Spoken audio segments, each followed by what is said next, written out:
It's 11:59 at Gun Owners Radio, and this is the Penn Patriot, music and the truth until dawn. Right now, I've got a few words for some of our brothers and sisters in the occupied zone. The chair is against the wall. The chair is against the wall. John has a long mustache. John has a long mustache. It's 12 o'clock, Americans, and another day closer to victory. And for all of you out there on or behind American lines, this is your song.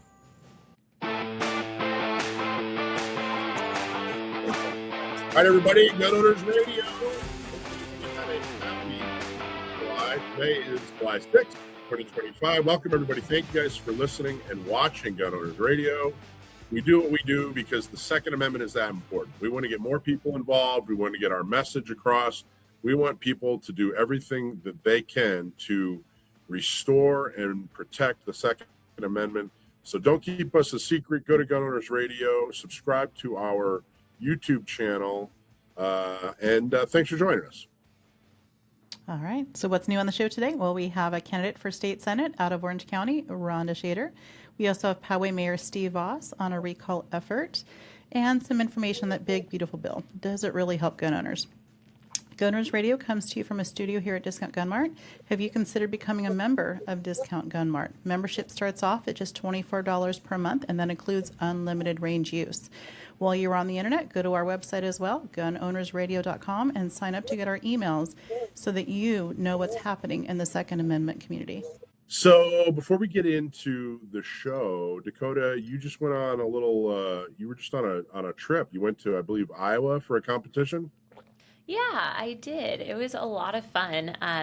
A couple months ago, I kind of decided I wanted to get more into USPSA shooting, which is something that I had dabbled in a long time ago, like in 2021. But there's not a lot of sanctioned USPSA matches at the ranges that I frequent.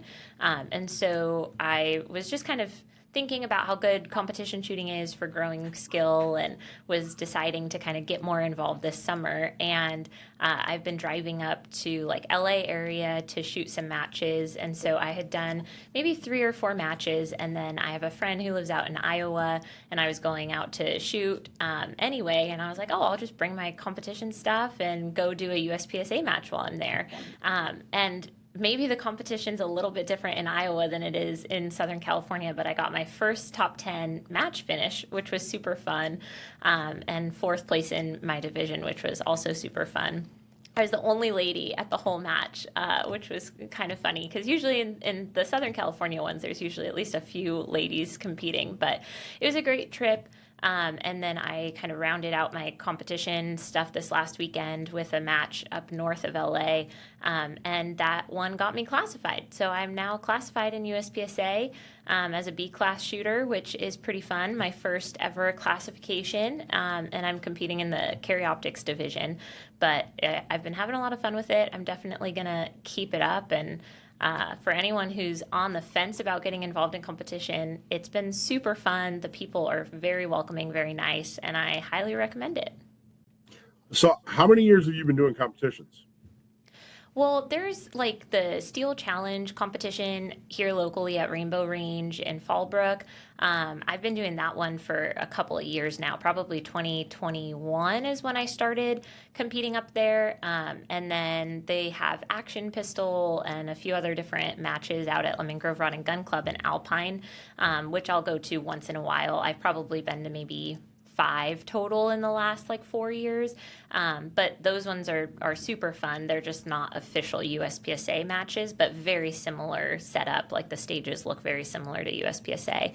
And so, yeah, I guess some form of competition since 2021, but just kind of recently getting into USPSA. I had shot one USPSA match in 2021, and that was the only one I had ever done before the beginning of June. So. And what was your motivation to get involved? That's a lot more fun than practice, or you really wanted to embrace the competition, or what was your motivation?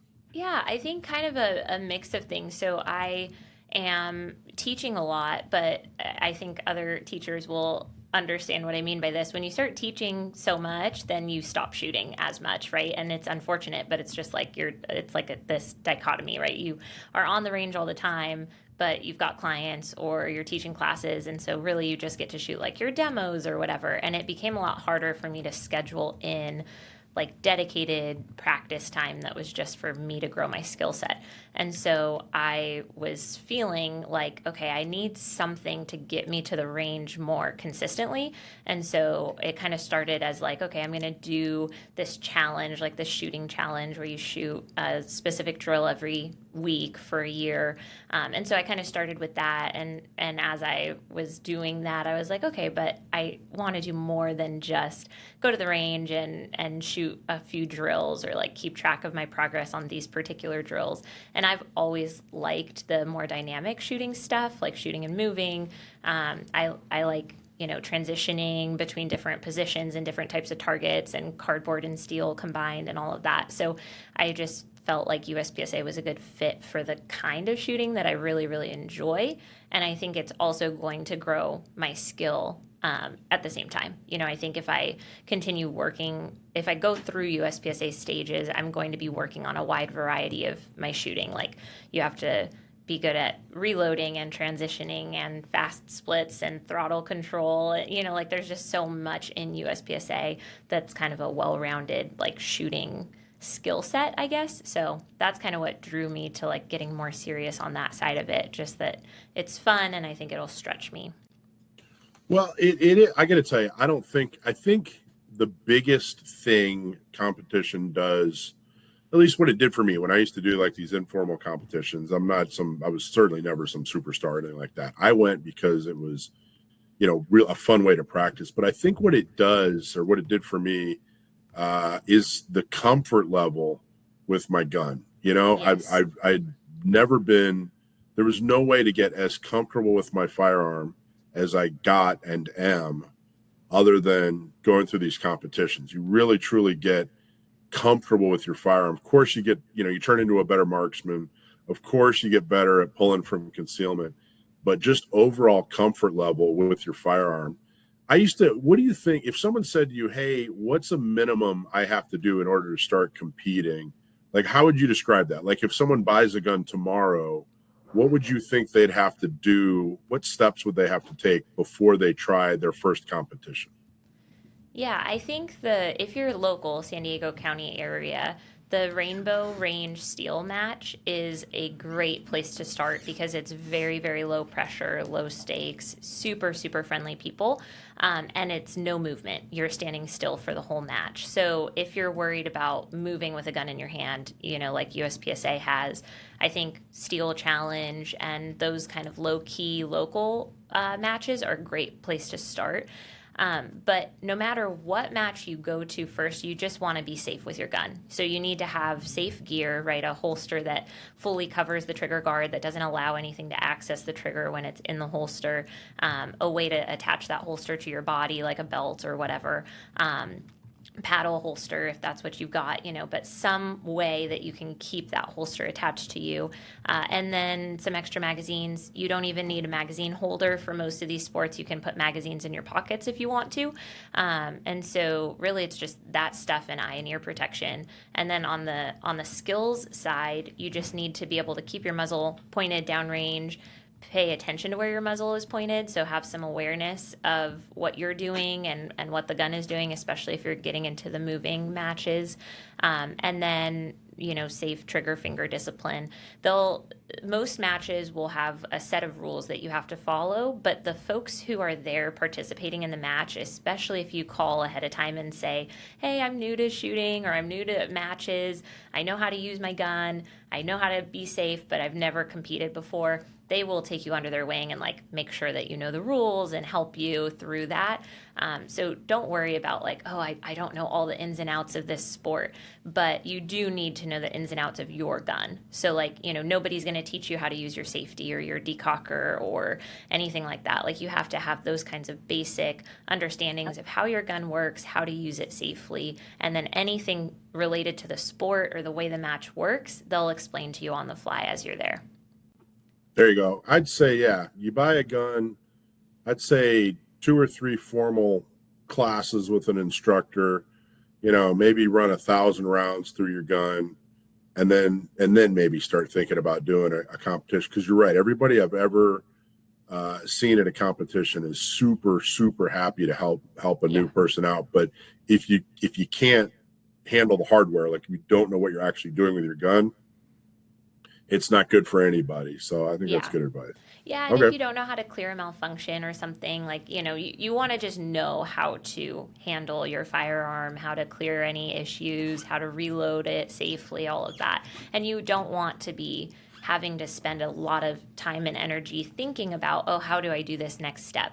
You want all of that gun handling stuff to kind of be, like something that you can do without really thinking about it too much, so that you can focus on the fun part of the competition and trying to get really good hits and shoot fast and all that other stuff that comes along with competing. So yeah, definitely good idea to get some formal training first. There you go. Okay. Why don't we do our gun truth of the week? That's it. It's time. Okay. Today's gun truth of the week. This is where we give you a factoid about Second Amendment or guns that's probably not being covered by the mainstream media. And today's it's pretty interesting. A 2020 Pew Research Center survey indicated that among U.S. adults who own firearms, only 32% cited hunting, which is down from 49% in 1999 and 69% in the early 70s.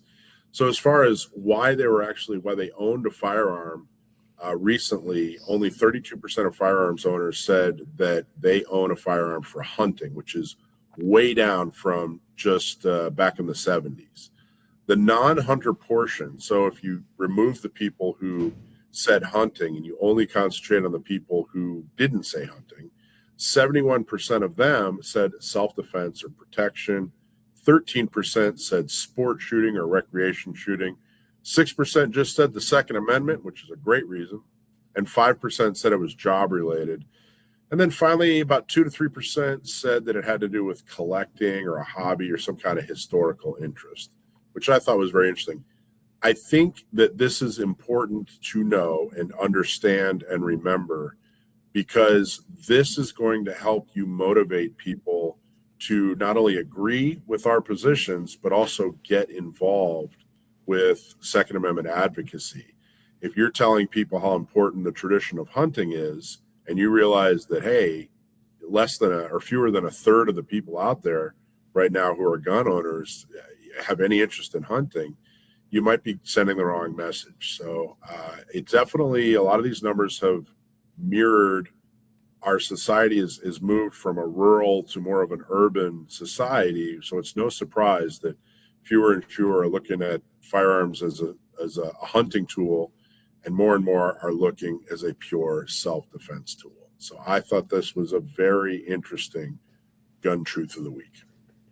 What do you guys think? I think that's super interesting. It makes sense to me that so many folks are focused on the self-defense side.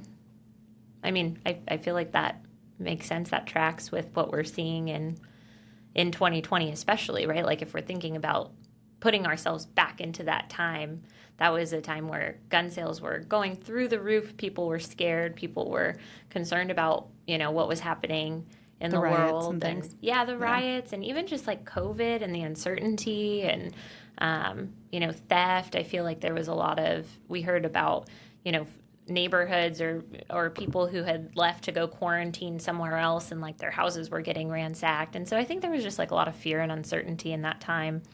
I do think it's important for us to encourage hunting from from many different standpoints. But I think if we lose the segment of the Second Amendment, the pro-Second Amendment, group that is the hunters, right? A lot of times hunters don't even care that much about like sport shooting or maybe even really self-defense. Like a lot of times the guys who are into shooting just for hunting, that's kind of what they do, is they hunt. So we definitely want to keep that segment around. That's a decent percentage, even though it's not as high as it used to be. It's decent percentage, but we should definitely be working to get that higher.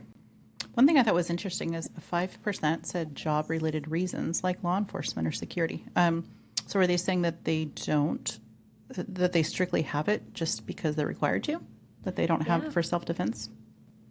I think, That's I kind of mean, interesting. I think I know even like some folks who work in law Mm-hmm. enforcement that really don't like shooting. Oh yeah. Like Oh, I know. at all. Like they're like, oh, I hate that I even have to like Right. have a gun for Right. work, you know? So I'm curious what the real percentage is of those who carry because they're required to for work versus the 5% that were reflected in this survey. Yeah. No, That's it is interesting. I think there is a significant portion of law enforcement, security, and people who they have no interest in the hobby. I've known, military veterans who are combat veterans who don't know anything about guns other than, what they were taught in order to, stay alive in combat, but they don't know one manufacturer from another. Maybe, they got through 20 years in the Army and don't know anything about pistols. All they knew is about the rifle that they were taught to go to war with. So it is interesting. I was surprised to see that it was 5%. I thought that was interesting. I think the But others are going to be reflected in that self-defense portion, I would imagine. Yeah. Yeah.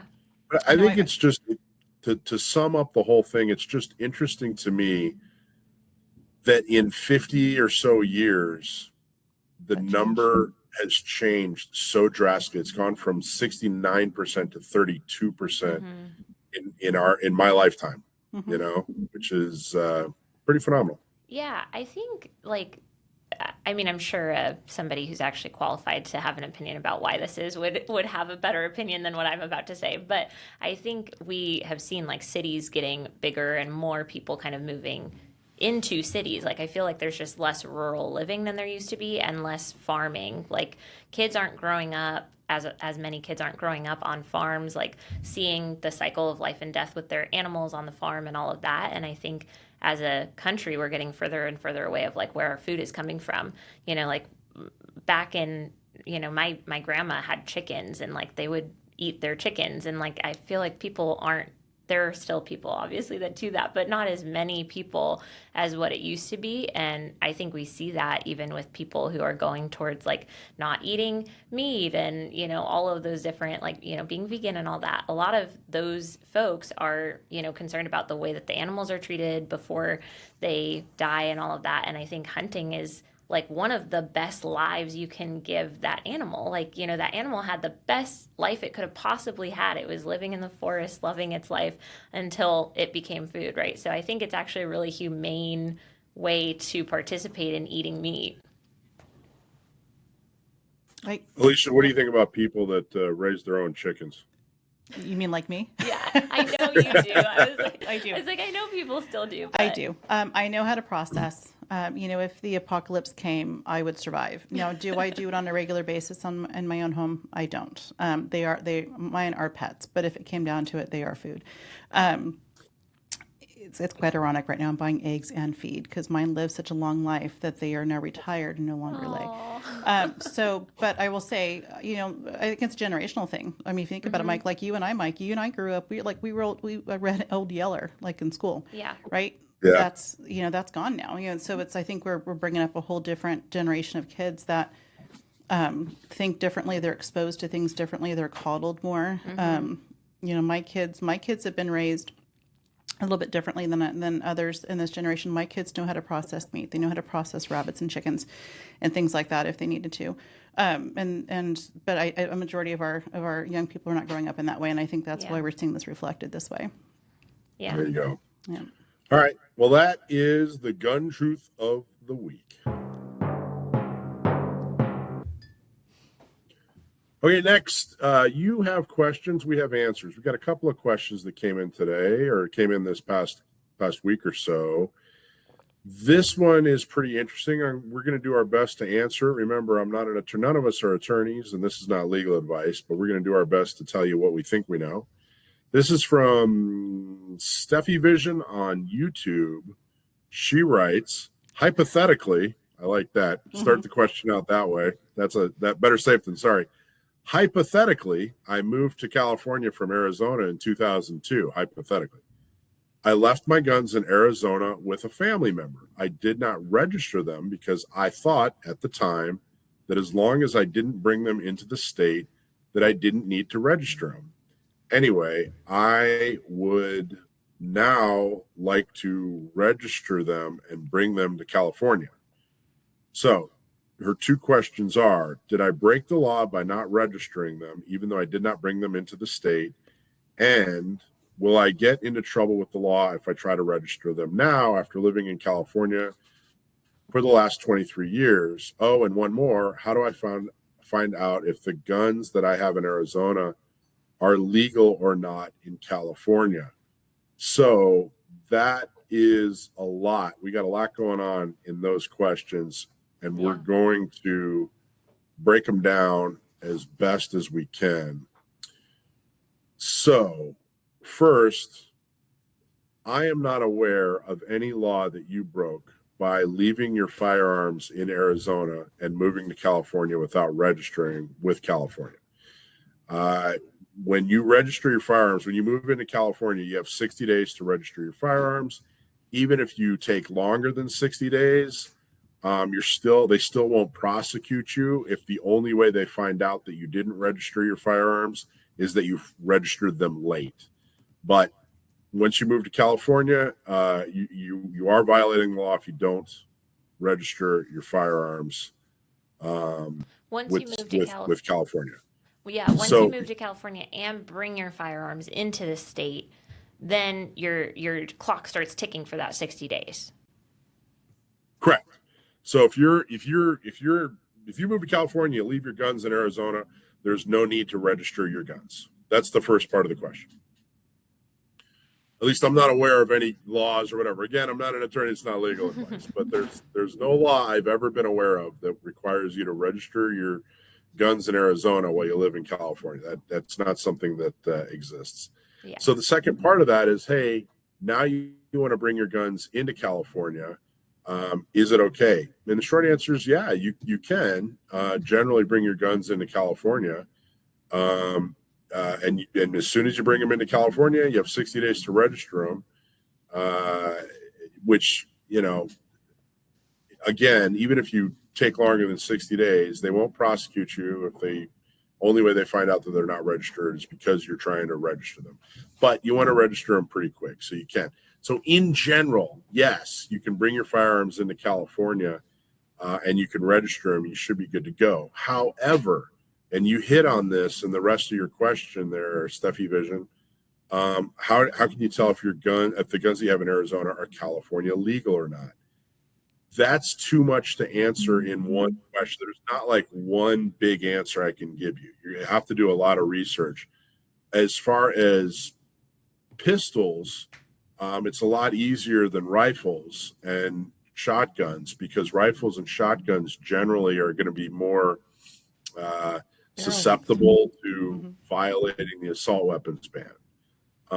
You have to comply with the magazine ban. You have to comply with the assault weapons ban, the magazine ban, but they don't have to be on the roster. A lot of people get that confused. The roster only limits FFLs. It doesn't limit, you from owning. So it's tough for me to answer that third question on how exactly can you tell. The safest and best answer is to get all the information on your firearms, the make, model, caliber, even pictures, the configuration of it, and hire an attorney like John Dillon and say, hey, here's what I'm trying to do. Is this California legal? You can do your own research, but you risk not thoroughly seeing every single law that's out there. You could possibly talk to somebody at a gun shop. Not always the best idea. I think the safest thing to do would be to hire an attorney who's familiar with Second Amendment, familiar with gun laws in California. What do you guys think? Do you have anything to add? No, I think you covered it really well. I think, and you hit this already, just the one big thing that a lot of people get really mixed up on. I've heard of people like selling guns or getting rid of things that were beautiful heirlooms because they thought, well, it's not rostered, I can't bring it. And that's absolutely not true. So I just want to really just kind of reiterate that because that's a big one.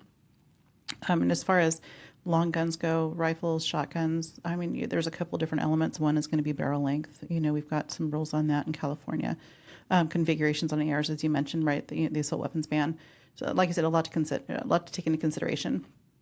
And there's not a hard, fast answer to that. There's a lot of it depends, right? Yeah, I think one kind of trick you can use to try to start the process of figuring it out is find out if those same firearms are sold in California. Because like if you look up whatever kind of AR-15 you have and you find out that the local, FFL near you sells it, then that's a clue that, okay, probably it's compliant. You'll have to check the specs on both and make sure they match. But That's a good tip. that's kind of one way to start that process if you have no idea where to start. Yeah, but sometimes they do have a California compliant variation, so Right. you can have a model that's not California compliant too. Yeah. So keep that in mind. Yeah, you just have to check those specs really carefully, make sure they match identical, But the one thing I'll say, and then we'll wrap it up, is don't think good enough is good enough. You want a real answer to this question. Mm-hmm. Yeah. Too many people don't take these laws seriously. We all want to rebel. We all want to not comply and say from my cold dead hands. But I get phone calls and emails from people all the time who didn't comply with firearms laws in California and are now spending their savings account on an attorney that they hopefully will get them out of trouble. And some of them have been turned into prohibited people and felons. I mean, it stinks, and we're doing everything we can to get the right people elected and file the lawsuits so that we can undo these laws. But I've seen some real tough guys cry because they're about to become a felon because they didn't feel like they wanted to or had to comply with these unconstitutional gun laws. So that's I wanted to put that out there. You want to make sure you want to take these firearms laws seriously. We hate them, which is why we dedicate so much time to fighting them. But I'm telling you, you're going to hate being in, a felon with no savings account even more. It's really going to hurt. So let me just put that out there. Okay. Next question. Are there women shooting groups in San Diego? Boy, did you come to the right place. So why don't you two take that question? Yeah, so I run the San Diego chapter of A Girl and a Gun, which is a national organization. We've got chapters all over the country. The San Diego chapter is the biggest one, or at least it was as of April when they told me that. So we have 4 to 6 events every month. So we meet here at Discount Gun Mart on Marina Boulevard. We meet at some other places around the county. But if you want to get started with A Girl and a Gun and you have Facebook, you can go to A Girl and a Gun San Diego, California on Facebook, or you could reach out to me. If you Google my name, you'll find my A Girl and a Gun page. You can get my email address there. But we do one event every month that we require. So that's called Handgun Safety and Fundamentals, and it's mandatory before you can come to anything else. And that one's actually coming up. It's this Thursday night here at Discount Gun Mart on Marina Boulevard. So if anybody's interested and you want more information, definitely reach out to me. I'm happy to help. But there's other women's groups out there as well, aside from A Girl and a Gun. That's just the one that I found and loved. It's kind of what got me into shooting, was finding the San Diego chapter when it was being ran by somebody else, and then she gave it to me when she retired. So that was kind of how I got started in shooting. So it's going to hold a special place in my heart. But there are other groups out there. You just have to kind of Google around and find them.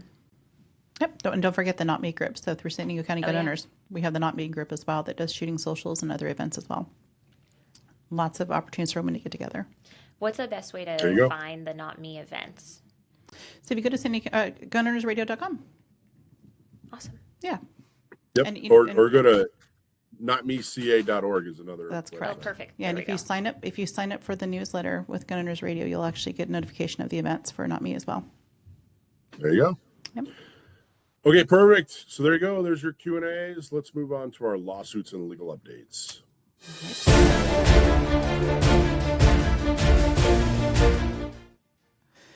All right, this segment is our legal and legislative segment where we tell you what you need to know from the courts and from the legislators. Remember, we are not lawyers and nothing we say is legal advice. Our sponsor, John Dillon, is a lawyer who has been helping people to fight GVROs. Those are gun violence restraining orders and more. So if you know somebody that's had their self-defense rights taken away without due process, give John a call. His website is dillonlawgp.com, and his phone number is 760-642-7150. Excellent. Okay, got a couple of bits of information for you. So the big, beautiful bill was signed. Made it through the Senate in some form, made it through the House in some form, and it looks like it's going into law. And now this was a budget. This whole thing was a budget, and that's an important thing to remember with what we're about to talk about. We were hoping to completely and totally get rid of the NFA. The NFA, of course, is a tax, basically saying, hey, in order to get a short barrel rifle, in order to get a suppressor, you have to pay this tax, and you fill out some paperwork to prove that you've paid this tax, and that in effect is what the NFA was. Now, it looked like they were completely and totally going to eliminate the NFA, and that was good news, and everybody was really happy. And then what happened in the Senate is the Senate parliamentarian, who basically is the person that says, hey, these are the rules, and you can do this, but you can't do that, but you have to stick to these particular rules. That person said, you can't do this. You can't do what you're looking to do with the NFA. And I'm going to try to put that together. We've touched on this in a couple of different episodes, so give me a minute to just kind of tie it together. So this was a budgetary thing. They were saying, hey, we're going to be able to change the budget around is really what they're doing. So in other words, because they're working on a budget, they were limited to only budget issues. They couldn't make broad sweeping laws on other subjects and whatever. They had to just stick narrowly to budget issues. So the NFA, the tax stamp, is a budget issue. So they were basically saying, hey, get rid of this and no one will have to worry about it again. Well, the parliamentarians said, okay, you can lower that amount. So it's a $200 tax. You can decrease it from $200, but you can't get rid of the registration that is required. So in other words, when you go through the NFA process, you fill out a form, you submit a payment, you wait for processing, and then you get this tax stamp back. And we talked about that in a previous episode. This parliamentarian was basically saying, you can decrease that all the way down to zero, but as far as getting rid of the process of filling out the paperwork and basically registering this thing, you can't do that. That would require passing a law in a different way. That's no longer a budget issue. Now, I got to tell you, I think the Second Amendment world wants me to say, oh, it's an anti-gun, libtard, left-wing, whatever. I just, and maybe we'll find out. Maybe some senator will come out and say, hey, you know what? I actually overheard this person in the cafeteria, the parliamentarians say that, hey, watch me screw gun owners. I don't think that was the case.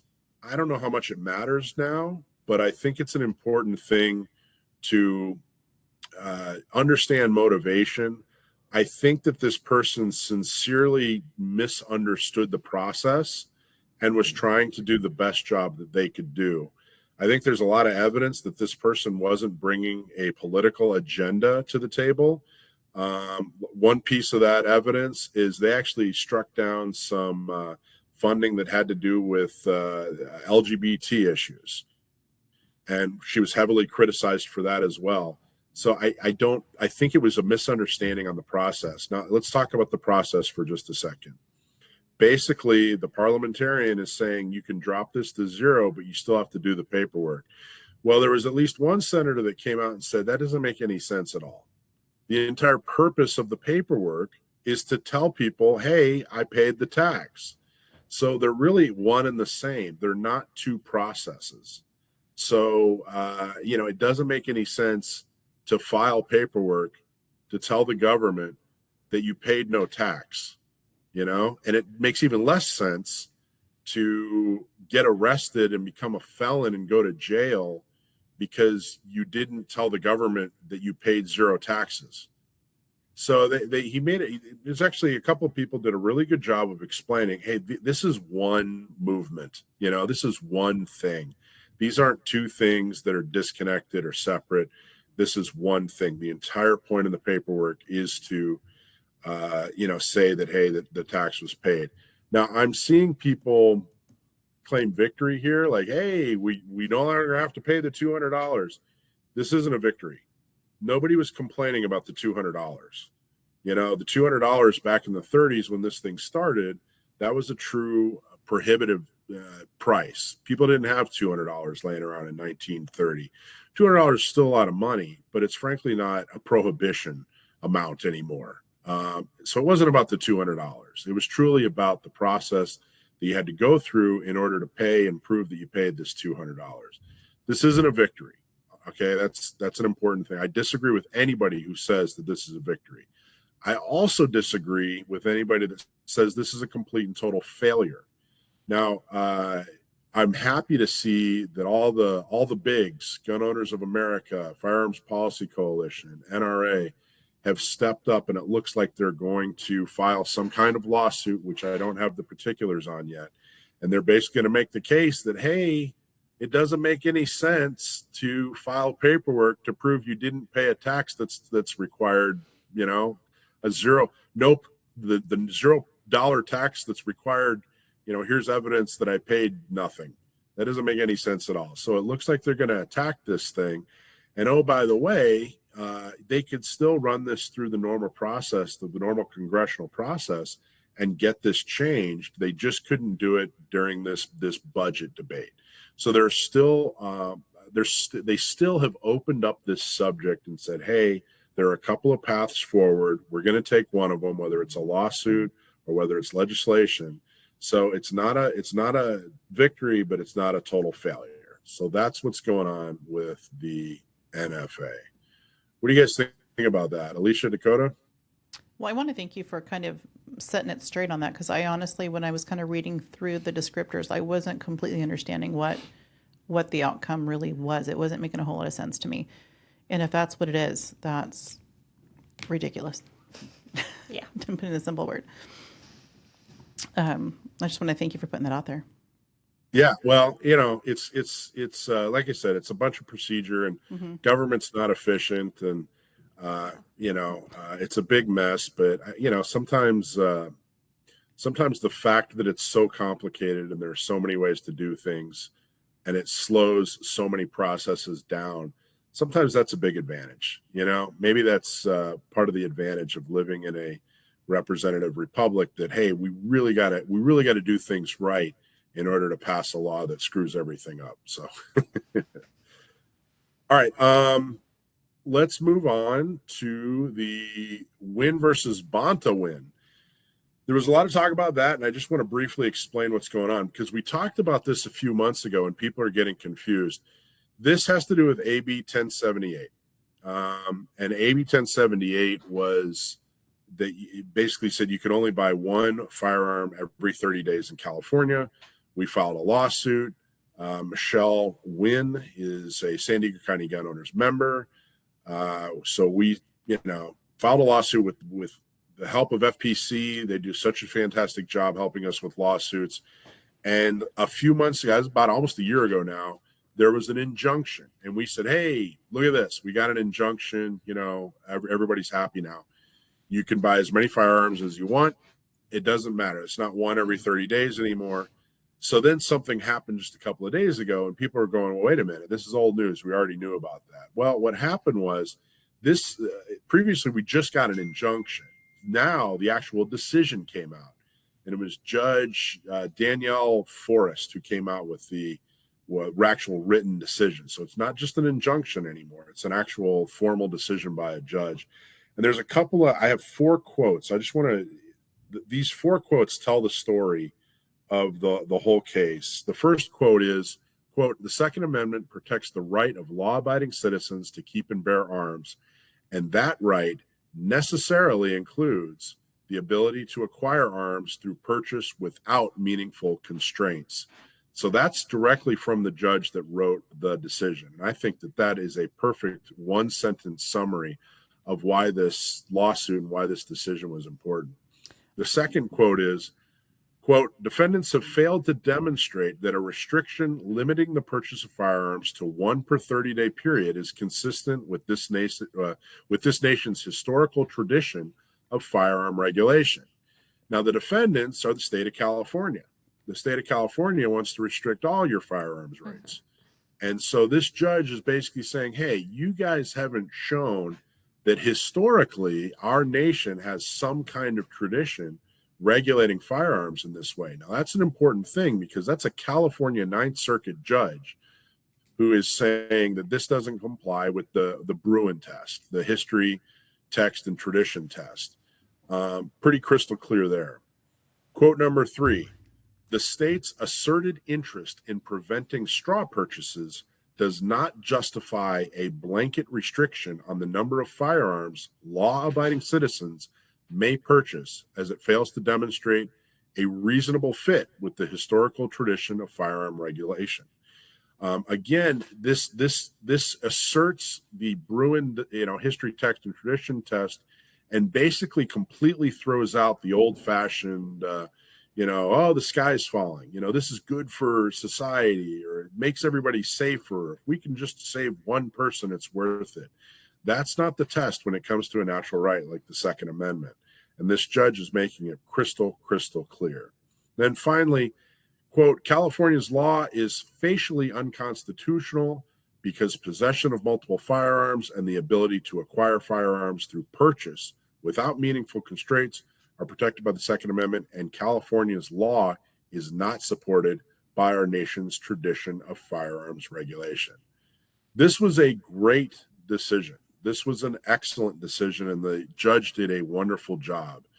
The Ninth Circuit makeup as far as judges and what their background is and what they believe and, where they stand has changed significantly. And we got a really good judge in this decision. And I thought they did truly a fantastic job, to be honest with you. So I'm very happy with that. I think that it's going to stick. Could they appeal it? I think they could appeal it. But the other part of it is the state introduced a bill to kind of try to cover things.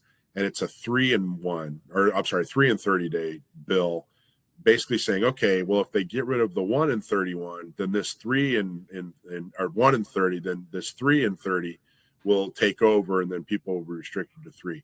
This decision destroys that bill as well.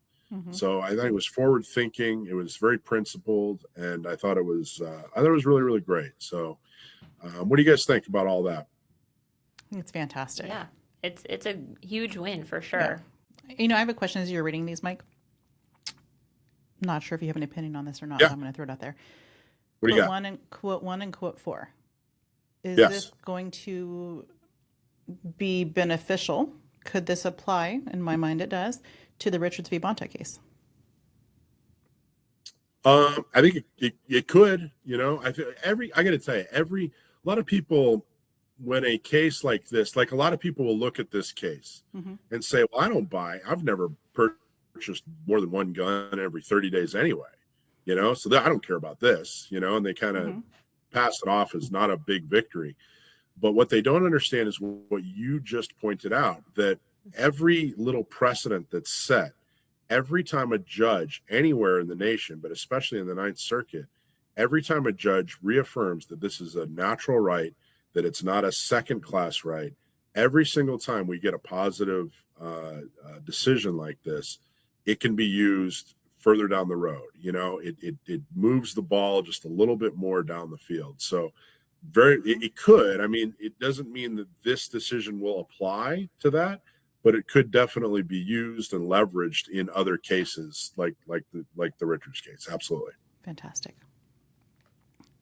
And by the way, I just want to touch real quick, I don't think I've talked about it enough, but Michelle Wynn, fantastic lady. She's a brand new mom. I think she's about 2 years old now is the kid, veteran, somebody that stood up and said, hey, this is wrong, and was happy to be a part of this case.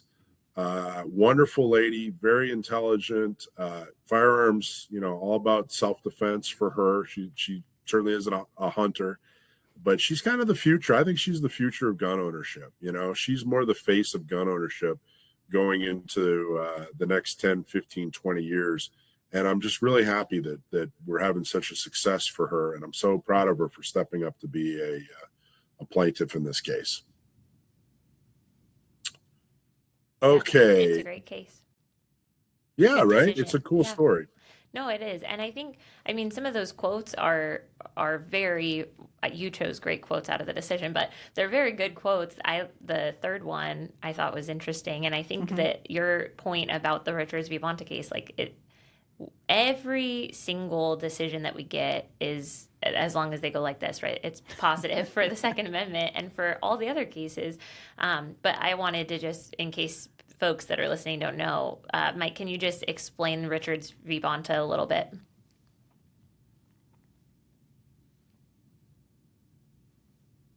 Oh, I think we lost Mike. Okay, I think the Richards v. Bonta case, if I'm recalling correctly, is about when you have a CCW or a COE, we don't think it makes any sense for you to have to wait 30 days to purchase a firearm. So like in Alicia's and I's case, like we're both plaintiffs on that case, we feel like, well, if the point of that rule, that 1 in 30, was to stop me from committing a crime of passion or something, I already own a firearm. So why wouldn't I just commit the crime of passion with the gun I already have? Like, it doesn't make sense to restrict for that reason, for the crime of passion theory. It doesn't make sense to restrict people who already own firearms and have done background checks and all of that. So the Richards case was saying if you have a CCW or if you have a COE, you've already proven to the state of California that you should be allowed to own firearms, that you are a safe firearm owner, you're a law-abiding citizen, you don't have any horrible criminal history, right? So that was the Richards v. Bonta case, and I think it's a great point that maybe this case impacts that one in some way. Yeah, because the Richards case, what's important to note is that if the Richards case simply is petitioning to remove the 10-day wait, to remove that 10-day cooling off period. It does not remove the background check. There's still a background check in place. But the moment that the background check comes back clean and clear, you get to leave with your firearm. You don't have to wait those 10 days. Right. And the arguments here stating that the 1 in 30, just going back to quotes 1 and 4, right? That the right necessarily includes the ability to acquire arms through purchase without meaningful constraints. Well, a 10-day wait is a meaningful constraint. Yes. Yeah. So I think that these quotes in particular are going to, if they're allowed to be brought in, would be very beneficial because this is the decision already laid out. Yeah, and I misspoke. I said 30 days. I meant the 10-day wait for the Richards case. Yeah. And we were arguing like, in that 10 days, a lot could be happening in your life. And we talked about, or I've read all of everybody's, writings that they put in that case. And a lot of people were saying, well, to some folks, 10 days may not seem like a big deal, right? And that's kind of to Mike's point that he was saying earlier about the 1 in 30. People think like, oh, whatever, I don't buy 2 guns in 30 days anyway. But the 10-day wait potentially means that like you have to drive back to the FFL that you purchased the firearm from, 10 whole days later. That might be a work day. There's just so many different pieces of how this impacts folks who don't have the flexibility, don't have time off work, don't have, maybe a vehicle of their own, or they share a car with other folks in their household. So there's all these other impacts that a lot of people don't even think about when we're thinking about how far-reaching some of these regulations are and how much they hurt the communities that are already struggling the most. Exactly right. And there's one more good piece of news here, one more lawsuit I want to touch on. We just covered a couple of really important points, and that is the Hoffman versus Bonta case. Hoffman versus Bonta is Firearms Policy Coalition. Again, those guys are superstars and they're doing such a good job. Hoffman versus Bonta basically was FPC and their plaintiff suing the state of California saying, hey, you're infringing on people's right to bear arms if they can't carry when they're in your state, even if they're not a California resident. So basically saying, hey, even non-California residents should be able to get a CCW if that's what you require to carry. They should be able to get a CCW if they're a non-resident. Now, I want to start with saying, and we're going to talk a little bit about this decision. There's a lot of the same adherence to the Bruin decision in this, which is really, really great. But this judge that wrote this decision, Kathy Ann, I'm not going to be able to say this last name, Ben-Sivenjo, she was an Obama appointee. And the reason I bring that up is I just think it's important for us to get outside of our box and our take our blinders off and understand that things aren't always the way, it's not always black and white, left and right. It's not always Democrat and Republican. There's a lot of interesting things that happen in law and politics, and this is certainly one of them. So the decision came out, and basically the state of California is now being forced to issue CCWs to non-residents. And I think that's a huge victory. Again, the more victories we get with the Second Amendment, the more decisions that prove that the Second Amendment's not a second-class right, the better. But I thought this was interesting. And there were, by the way, a lot of the same arguments. The judge who wrote this decision really, truly is clearly going by the Bruen decision. Like, for example, the Second Amendment plain text covers the plaintiff's proposed course of conduct, carrying firearms for self-defense in public as non-residents of the state's residents who require for CCW licenses impermissibly infringes on that right. There's a lot of language in there that says, hey, that's right from exactly what Bruen is saying. Clearly, this judge went back to the Bruen decision and is complying with that decision. But I thought this was interesting. Here's a quote. The defendant's contention that non-residents are not included in, quote, the people protected by the Second Amendment lacks merit, as neither the Supreme Court nor the Ninth Circuit has limited the amendment's scope to state residents only. So the defendants, who are, the state of California, tried to make the case that if you don't live in California, if you're not a resident of California, you're not the people. Probably one of the most asinine assertions I've ever heard them try to make. And this judge, I think, as professionally as she could, smacked them down and told them that, how completely and totally ridiculous that was. One more quote is, quote, under Bruen, the state bears the burden of demonstrating that its residency-based prohibition on CCW licenses is consistent with this nation's historical tradition of firearms regulation, and it has failed to meet that burden.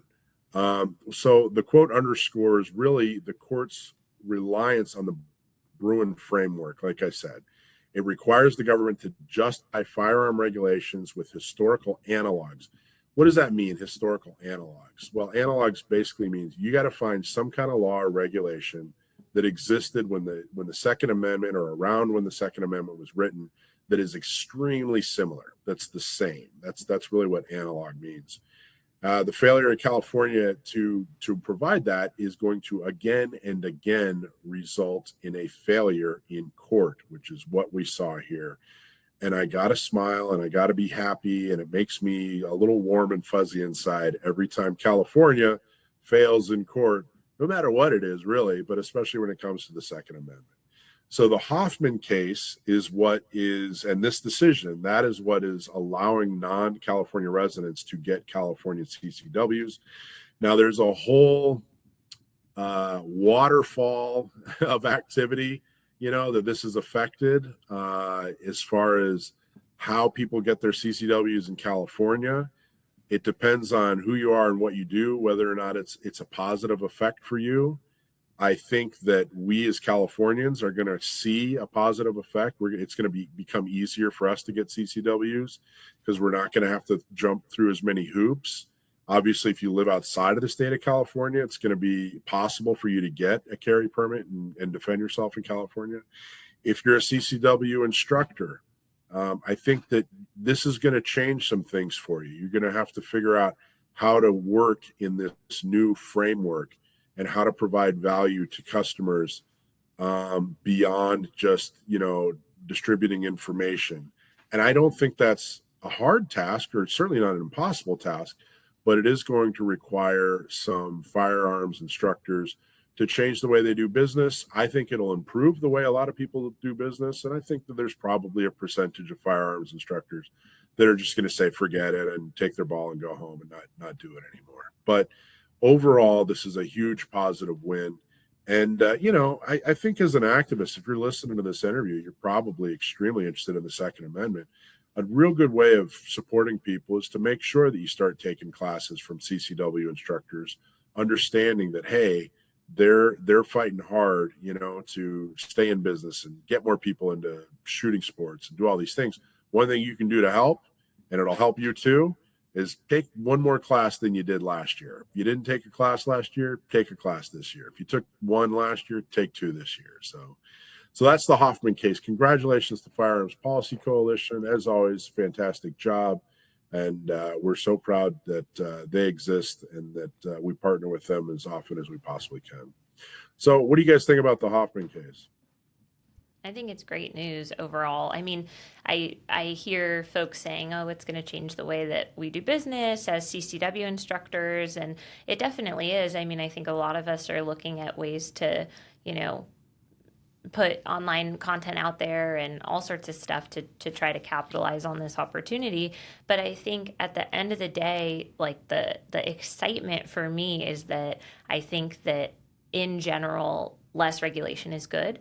And I think in general, not having government mandated even education requirements is good. It's a net positive. And so I think as we see some of these changes coming up, we're going to start seeing that maybe classes get more affordable for folks. And, again, I don't think classes should be required to exercise your Second Amendment right to protect yourself and defend your life. But since this is a win in the direction, since it is required currently, it's a win in that direction too, because it's going to bring prices down. People are going to have to charge less for their online curriculums, which will make it more viable for folks who are really tight on their budget and who couldn't have afforded getting a CCW if they had to go through the regular 16-hour class and pay a couple $100 for it. It's also going to open up opportunities for folks who have young children at home or can't get away from work during the week to find a class. There's all sorts of folks that this is going to positively impact. And so, regardless of the kind of financial potential of hurting my personal business a little bit, I think it's still a huge win, and I'm very happy to see it go this way. And I will Good. tell you, Me too. And we have some numbers actually, in case you're curious, how many non-residents have applied. Very curious. Yeah. So as you know, April 22nd was the date that they started allowing people that were non-residents to apply. There are currently 25 submitted applications, and 4 of those 25 have already had their appointment. Just like they have to do an appointment, just like you and I do, being residents, but theirs is just a virtual appointment. Out of those 25, 4 have had their appointments and are in their 90-day background check. So there's currently 25 people in the queue here in San Diego County that's specifically in San Diego. That's the San Diego Sheriff reporting. Correct. Yeah. Good. Yep. Well, cool. Well, there you go. That is your legal and legislative update. I think that's a lot of really good news. All right. Those are the bills and lawsuits. So now you know, but what can you do about it?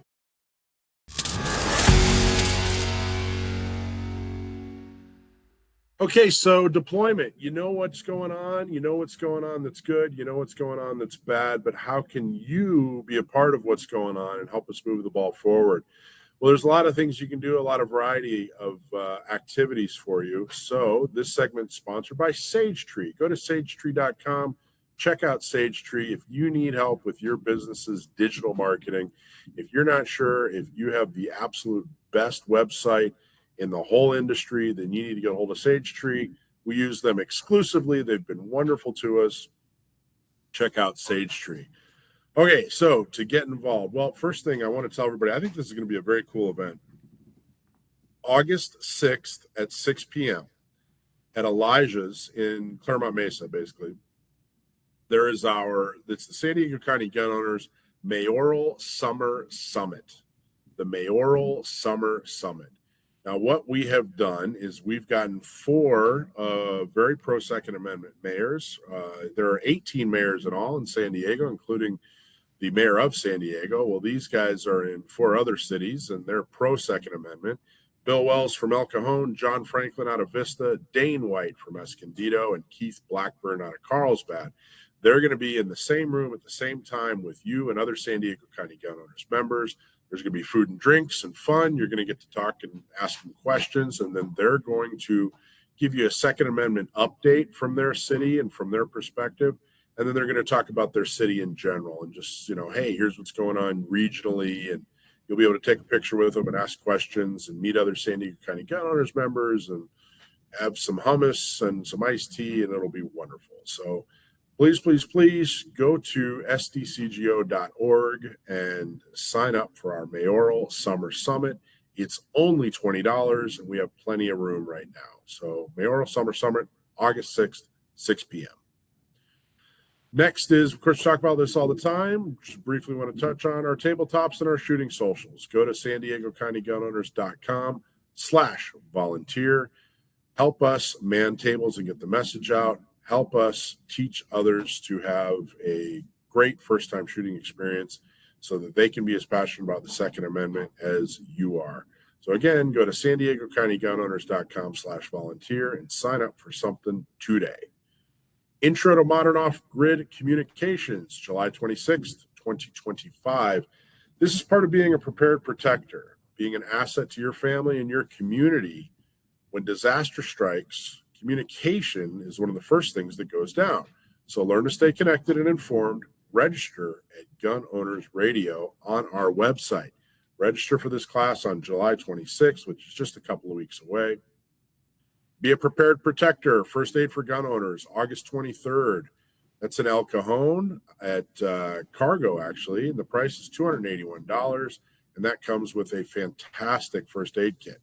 Get the training, get the gear, get the confidence, know you're prepared. Sign up for that class. And then mark your calendars. Massad Ayoob's coming back in September. September 4 and 5 is the live fire class in Lemon Grove Rod and Gun Club. And then September 6 and 7 is the classroom. That's here in San Diego. We'll tell you where the actual location is at a later date. The live fire class is only $620. The classroom class is $500. We're also going to have a dinner on September 3rd. Those details will be announced once they're finalized. So save the date and start planning. You know, we think this is maybe one of the last times, if not the last time, Massad Ayoob's coming to San Diego. So train with a legend, mark your calendar, and come and join us.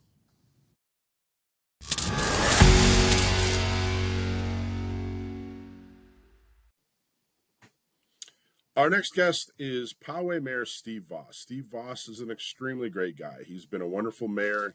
One of the many things I like and respect about him is how dedicated he is to Poway and the people of Poway. And he's also not afraid to step up and say, hey, here's what's best for the region. He's been a warrior at Sandag. He's very pro Second Amendment. He's an all-around wonderful guy. There's a little bit of drama on his city council, which is unusual for Poway. Poway is normally a really well-functioning city council. And I dare say the envy of a lot of other cities in San Diego, if not California. But there's been some drama here, and I wanted to bring the mayor on and talk about exactly what's going on and get the story right from him. So, Mayor, how are you? Welcome. I'm good. Just back from a 4,000-mile scooter cannonball run. Okay, so you So mentioned that. A little bit weary. Tell me, what is a 4,000, before we get into the drama, what is a 4,000-mile scooter cannonball run? There is an event that's held every 2 years called the Scooter Cannonball. It typically goes from one big body of water to another. 2 years ago, we rode from San Clemente to Hilton Head, South Carolina. 8 days on back roads, a bunch of Vespas. This year, we rode from the Oregon-Washington border down to South Padre Island, Texas. Again, 4,000 miles in 8 days on back roads. Now, is it like the movie where you guys dress up in disguises and have to, run from the cops? Well, there might be a little bit of running from the cops, but I'm not gonna talk about that on here. No, it's just it's a timed navigation challenge. They really make a point of saying it's not a race, a timed navigation challenge. To my ear, that's a race, but it's a bunch of people that love scooters and love America and love seeing a place you wouldn't otherwise get to see. That's awesome. Well, welcome back, and I'm glad you're back safely and soundly. Okay, so Poway is a beautiful city. It's a beautiful piece of San Diego. It's got a lot of history, a lot of character, a lot of personality. It's kind of a quiet place that, like I said, normally your city council doesn't have a lot of drama. You guys usually do a really good job of getting along and doing what's best for Poway and just kind of doing your own thing. But then November hits, and I wanted to see. Tell us all your impressions of the election and who won, and then we'll start getting into the timeline and the story. Yeah, and thanks for your kind words about Poway. I mean, we pride ourselves on being a well-run city. Unlike, excuse me, most other cities around here, we run a budget surplus with pretty fair regularity. We've consistently been the safest city in the county. We don't chase shiny objects. We try and be brilliant at the basics, and that has worked for us over the years. But this last November, kind of an odd election and complicated more by we have district elections. We had a council member have to resign and move a year and a half ago, had a temporary appointment in there. So it was an open seat. It was a three-way race. And as anybody knows, in a three-way race with only 8,000 or 9,000 voters, anything can happen. And we really hit a worst-case scenario with a guy that looks good on paper, made a lot of promises that there's no way he could keep. And he won by a couple hundred votes, and he's been a disaster since then. And that's Tony Blaine. And like you said, he does look good on paper. That's a good way of putting it. I believe, correct me if I'm wrong, he's in the military. He's a physician. He appears to be somebody that would like you said, on paper would shine in a leadership position like a city council of Poway. When he won in November, did you already have a strong opinion on him either way, or were you neutral? When somebody comes to council, I'm willing to give him a shot and try and work with him. But he had been very vocal for a year and a half before he was elected with just outlandish claims and promises. He talked about how Poway was corrupt. There were too many backroom deals. And that's just complete and utter nonsense. And he has kept on that same kind of rant since he got here. And interestingly, public records request revealed that he admitted to another council member who was elected at the same time, hey, I can't find any wrongdoing by Voss or the city council. Sorry, but still, that hasn't stopped him from shouting from the rooftops, oh, Poway's corrupt, the mayor's corrupt. And it's just nonsense. The only place Tony Blaine is going to find corruption in Poway is if he looks in the mirror. Within weeks of being elected, he tried to put together a vote trading scheme to move some of the things he wanted to do. He attempted to extort another council member over a vote, and those things were pretty quickly reported to the district attorney's office. Yeah, and people, I don't know if you aren't familiar with politics. Certainly, most of us have never served in office, but the vote trading thing is not okay. It's a very serious issue. It's a serious crime. It's a felony, and it's a felony. You and what you can't. It doesn't maybe sound as bad as it really truly is to people. But basically you can't say, hey, look, I'm going to vote for this thing if you vote for that thing. And, we'll kind of wink, wink, nod, nod.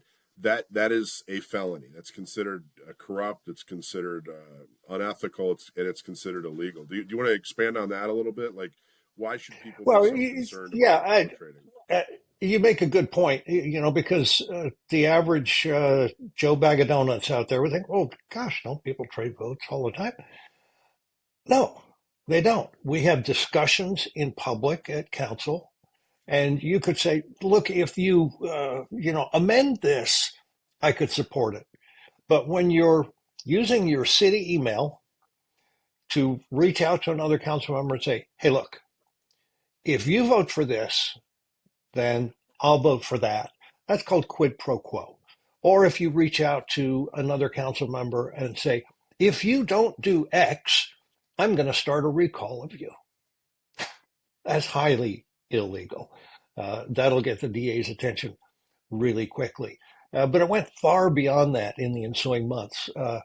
We've had And Blaine. by the way, Mayor, none of that's opaque. It's not like he could say, well, gee, I didn't know. I mean, this is really, really basic stuff that he gets, every elected official gets educated on before they actually sit in the seat and start making decisions. Like, this isn't, some kind of vague, they found a needle in a haystack and he, you know what I mean? This is crystal clear. He absolutely black and white violated a law that he was 100% educated on. So I really want to make that crystal clear. Yeah, and I appreciate that. The other thing that started happening, we are all subject to public records requests. People have a right to know when we're conducting city business, whether it's on our city email or our personal phones doing city business. Any communication of that sort is subject to discovery through a public records request. Blaine started destroying records, his texts and emails to other council members and other individuals about city business. And when he was asked for those emails and texts, he said, "Oh, I destroyed those." He encouraged people he was communicating with to not use email anymore after this started to blow up and use the Signal encrypted app instead, saying in his email, so the city won't be able to track it. I mean, again, felony and felony stupid. And I think the worst of it, maybe you can fill in some of the details. My understanding is the folks in Poway were smart. They caught wind of who he was and what he was doing pretty quick, and he, had some folks that were criticizing him right off the bat. Yeah. Some citizens of Poway that were saying, "Hey, we don't agree with what you're doing." And then my understanding is he actually tried to get the sheriff's department to go after the people that weren't happy with the illegal and bully tactics that he was doing. And first off, correct me if I'm wrong, but if you're a government official and you're using law enforcement to go after people that are simply critical of what you're doing while you're in public office, that's as corrupt as it gets. That is as offensive as it possibly can get. Especially, I think the gun owner community can relate to that. People that fight for civil rights can relate to just how bad that is. But can you fill in some of those details? You're absolutely correct about that. There was one instance where, again, from a city email, he asked the city manager and the city attorney to send the sheriff to a guy's house because he didn't like an email that he got from him. And when they refused and told him that would be illegal, he called the sheriff on this 80-year-old man who had sent an email simply criticizing the way Blaine was conducting himself. That is as despicable as it gets. And it's just story after story like that of Blaine not understanding his role, not understanding the limits of his power, and not understanding the rights that the public has to weigh in on our activities and pronouncements. Great. Okay, and we've been critical. Gun Owners Radio has been extremely critical. I happily beat up on the guy. I recognize quickly that this isn't just this is not somebody with good intent who maybe is making a mistake or doesn't understand the procedures. This is a bad guy who's abusing power and should be nowhere near power. Where are we at? What's going on what's the next step, or where are we in the process? Another thing that we haven't talked about at all is his abusive behavior towards staff. Again, early on in his tenure, he started sending abusive and bullying emails to the city manager, the city attorney, and others. The city manager and city attorney ultimately decided it was appropriate in an effort to protect themselves, but also protect staff, to file HR complaints about this bullying, harassment, retaliation, all these kind of things. That cost us money because we had to hire outside counsel to conduct a fair and transparent investigation. We got the results back just about a week ago.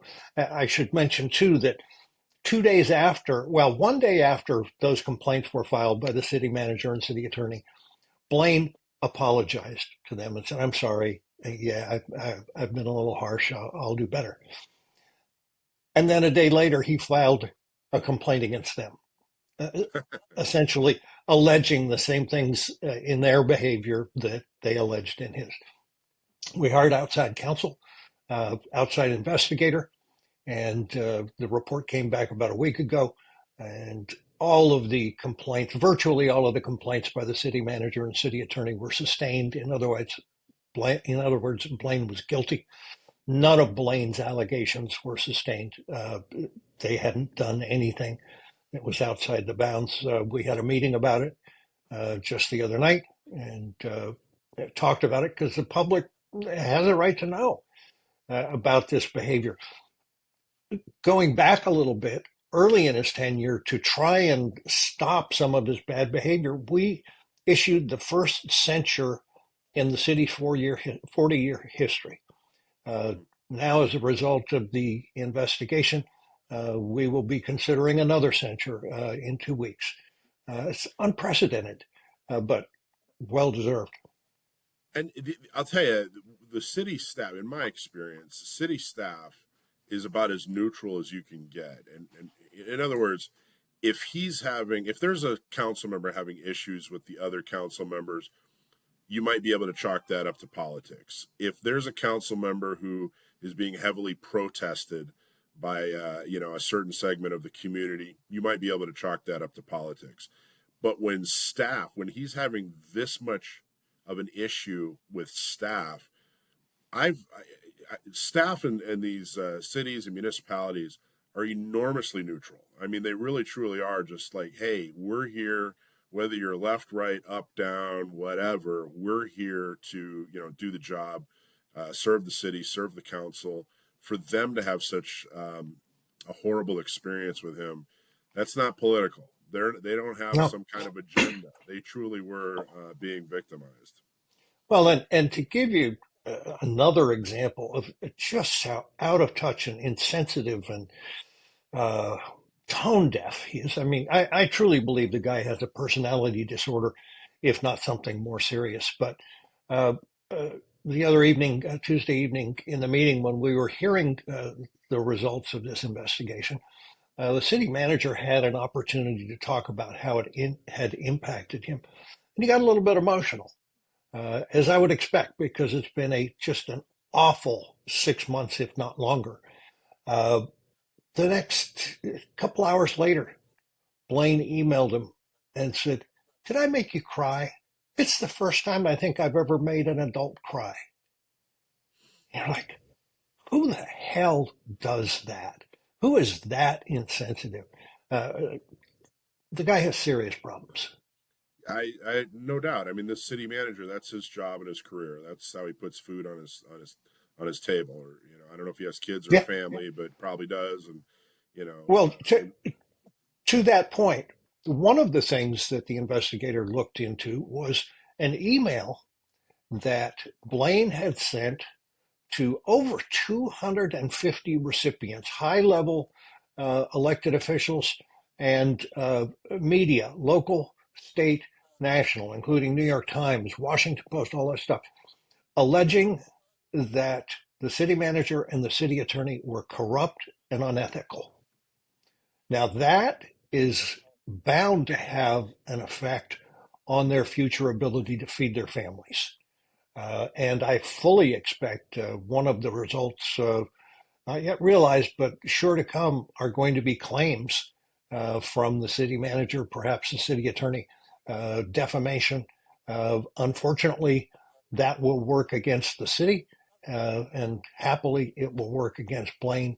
And I expect that's a slam dunk case. Yeah, and that's got to get paid for by Powegians. Your tax dollars have to pay for Tony Blaine's completely out of control behavior.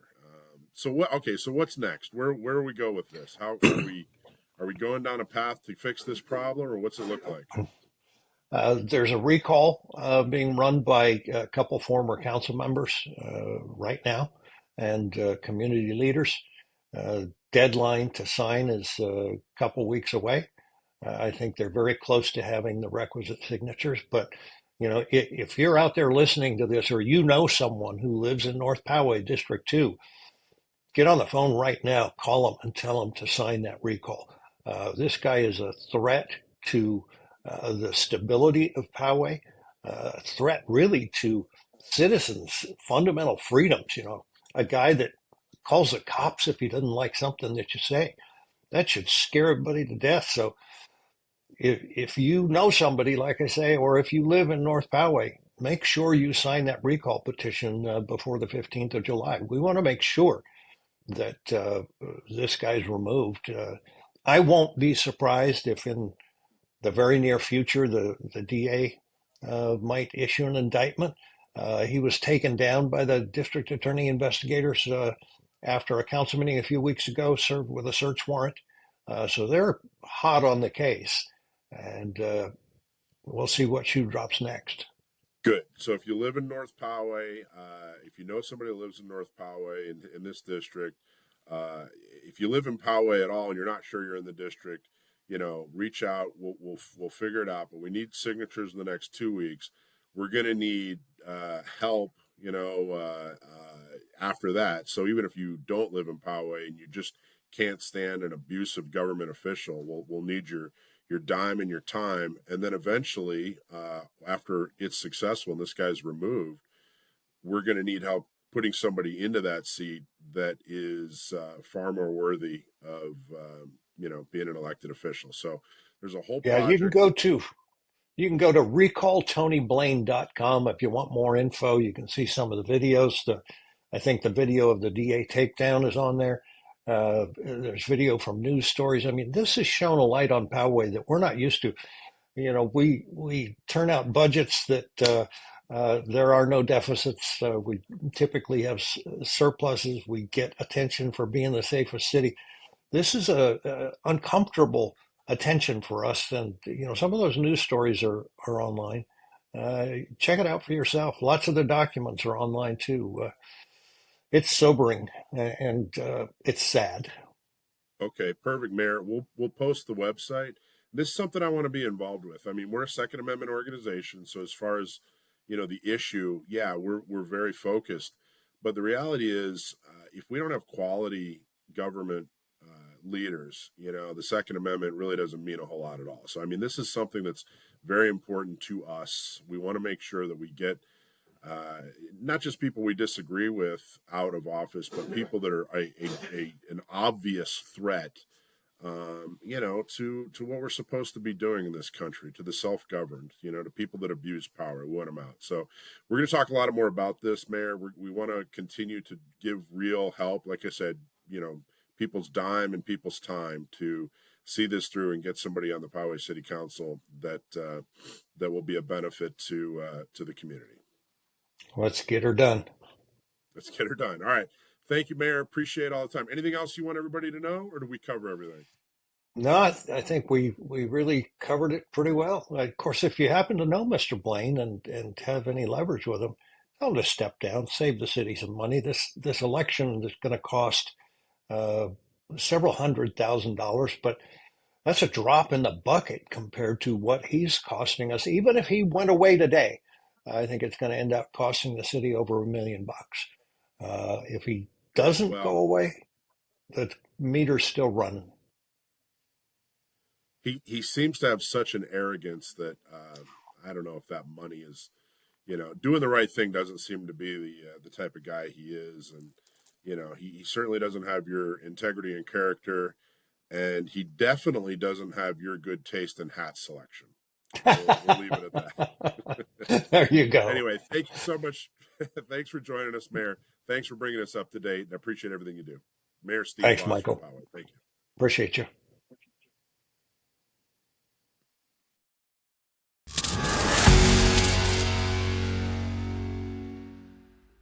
Hey, our guest is Rhonda Shader. She's a candidate for Senate District 34, which covers Orange County, a lot of Orange County. She's also a former city council member in the city of Placentia, and she is an absolutely fantastic advocate for the Second Amendment. And I'm so happy to join. She's got a special project and some information that she's working on. So I wanted to invite her to come on and talk about her campaign and then talk about what she's working on. Rhonda, how are you? Hi, Phil. I'm doing great. Good. Well, tell us a little bit about your district. So my district covers the majority of North Orange County. It's from even South Whittier through La Habra, all of Anaheim, and all of Santa Ana. Awesome. Okay, cool. And you I thought you were an outstanding city council member in the city of Placentia. I was so impressed by the things that you were able to do. So impressed with your interest and support Second Amendment issues, but even beyond that, so a lot of the great things you did for the city of Placentia. I think it's absolutely wonderful that you're running for state senate. What's the catalyst, though? What made you want to run? Well, Michael, when you are a city official and you're trying to accomplish things for your city, you start recognizing how the laws coming out of Sacramento are really thwarting your efforts on behalf of your city. And so I just want to get up there and I want to be another voice for common sense and to support the people.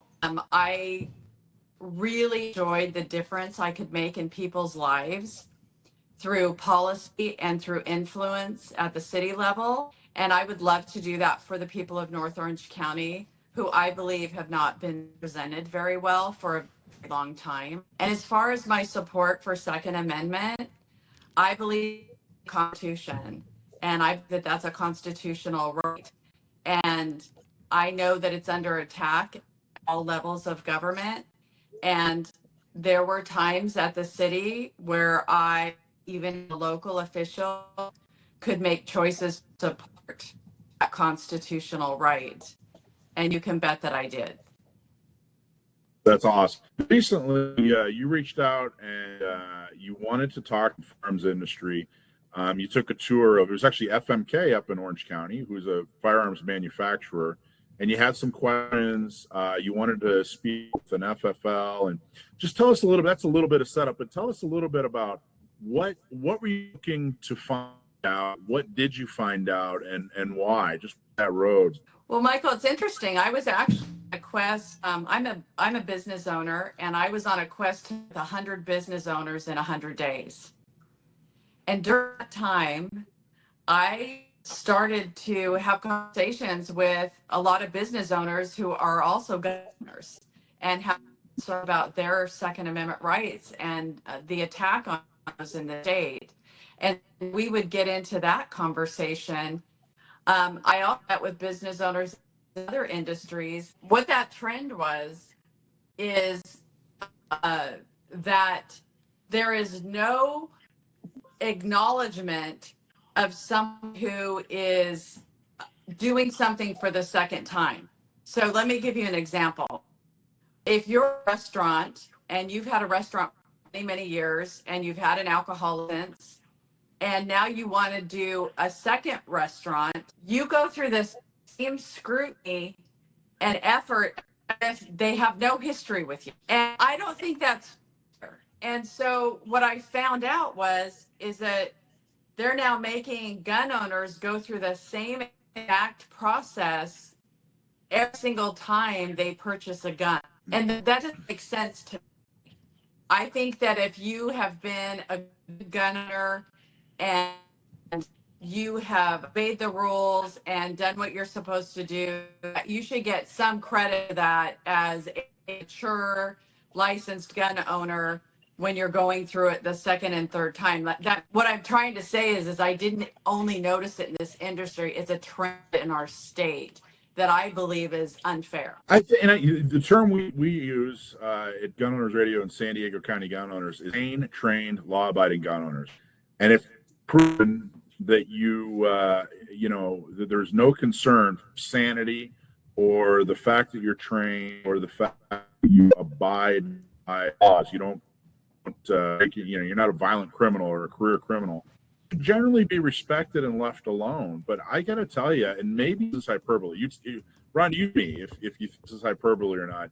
I think if you look at all the different subsets of voters or poll or residents of California, I think it's tougher to be a gun owner than anything else. I think it's tougher to be a gun owner in California than it is to be a homeowner, than it is to be, on either side of issues like abortion or immigration.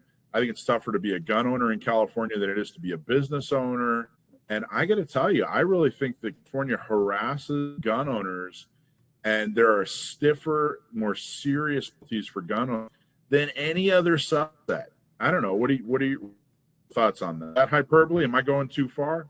No, I mean, you may be going a little too far and people might argue with you, because I got to tell you, there's some business industries that are very much under attack. They can almost not even do business in California anymore, which means they've lost their business, their livelihood, usually millions of dollars.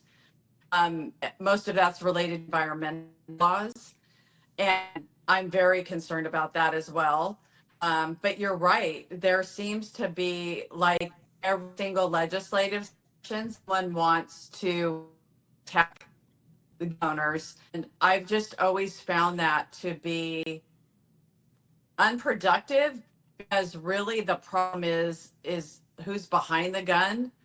We're working on the wrong things, in my opinion. What should we working on? What rather than focusing on peaceable gun owners, sane, trained, law-abiding owners, what should we be working on? Public safety, put criminals in jail, like addressing homelessness.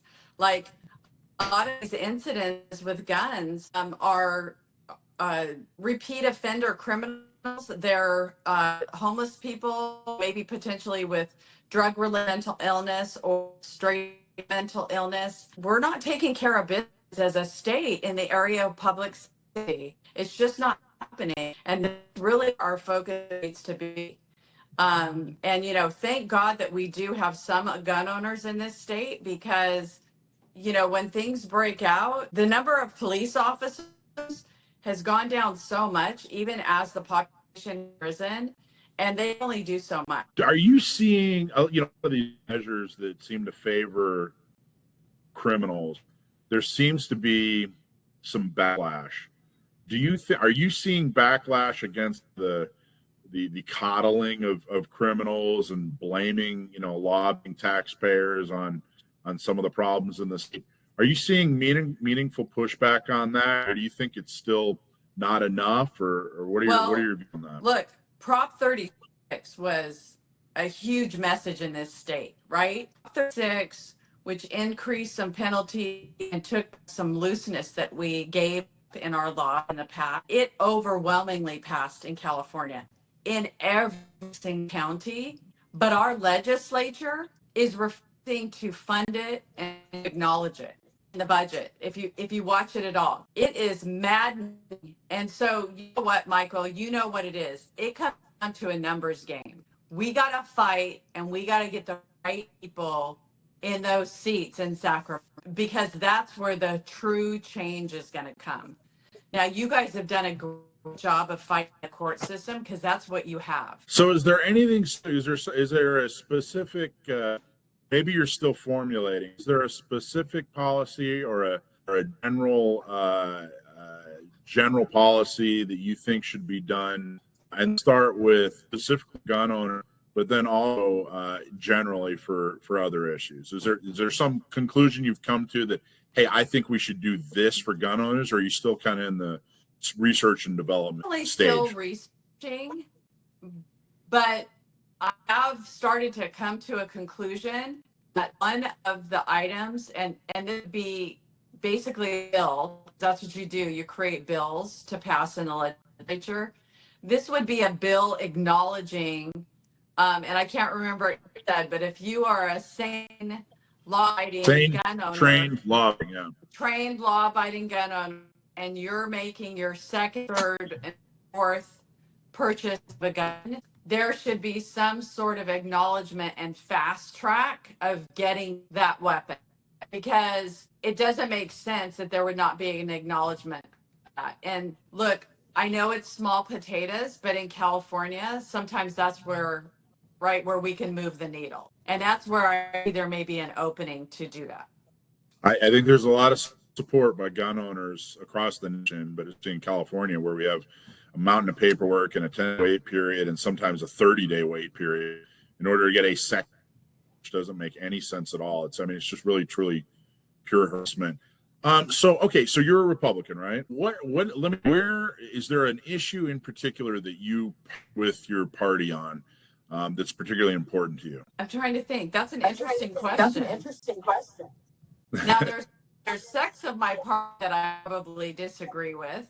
As far as general platform, I would say I'm pretty much supportive of that. Okay. Well, do you think, like, how in your district, how do you represent to voters so that they see that, hey, this is the right move for me? Because I know it's not an overwhelming Republican, it's a purple dish. So I guess what I'm saying is, how do you sell that platform to folks who aren't registered as, in your party? Well, what I have found is people care about party, but most voters that I'm going to knock on their door, they don't know what the party platform is. So my goal is to help them know who I am and focus on the things that affect their lives, like affordability, like public safety, homelessness, good education for their children, and parents' rights. Those are the things that I'm going to focus on within the district.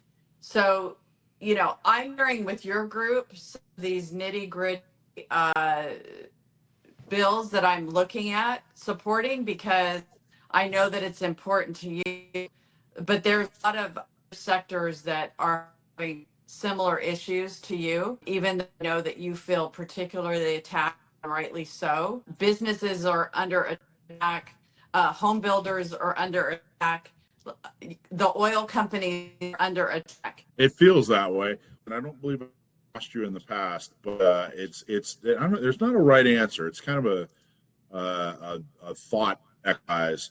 You are serving, if you get elected, and there is a bill that's proposed, and you completely disagree with it. You are philosophically completely against that bill. You think it's horrible, and it's a meaningful opposite. It's not like, well, gee, I don't think we should name that park. I mean, it's something that really, really, truly is against your principles. But definitively, you absolutely know for a fact that 90% of your constituents want you to support that bill. As a representative in the state Senate, do you vote you make a decision, like this is my decision that I'm going to make, and these are my principles, or do you vote the way 90% of your constituents want you? Let me just be clear that an elected official, you never have the opinion of 90% of your voters. It's totally hypothetical. Get it? It is very hypothetical because what I found is that you only hear from the loud 10%, right? I mean, only if it's even 10%. So I am not going to base a decision based on that kind of input. I like to call what I call a 360-degree decision, which is my own belief system, because guess what? They are electing me for who I am as well, right? And for me to go up there and represent them. Then I'm going to do a 360 to find out what the public and just think that's only going to come from a certain number of people. And then I'm going to look at the industry, like who it affect. And obviously we have to do this very fast. That's why I'm already building circles of like kitchen cabinets or go to people in different industries so I can pick up the phone. If it's a gun law, I'm picking up the phone and calling you. How is this going to affect gun owners, right? Then I'm going to call somebody else and say, why wouldn't you want this to happen? Because right? You do a quick review of 360. And of course, my opinion and my ethics and integrity comes with that package. Then you make the vote based on all of that. So I think, Michael, I don't know how closely you watched me in Placia, but I have no problem with summoning the leadership courage to make unpopular decisions if I believe it's the right thing to do. Awesome. Well, thank you. Is there any what else? Is there any other information you're looking for when you're looking into the Second Amendment and gun issues that you were talking about, California? What's the next? Is there anything I'm looking to discover, or any other industry folks you're looking to talk to, or where do you take it from here? Yeah, absolutely. Still would like to meet with a gun store owner. I have not been able to connect with one yet because I want to do a mock run through of what it's like to buy a gun. I'm although people in my family are, and I think I told you the story that last December I decided to buy my husband an airsoft gun because having a coyote in our neighborhood, and the amount of paperwork and responsibility and the way that I had to even buy an airsoft gun blew my mind. I want to really understand it. I think me walking through it and hearing it live from people, it gives me confidence as a candidate and also as an elected to talk on that subject because I have a deeper understanding, even if there are gun or not.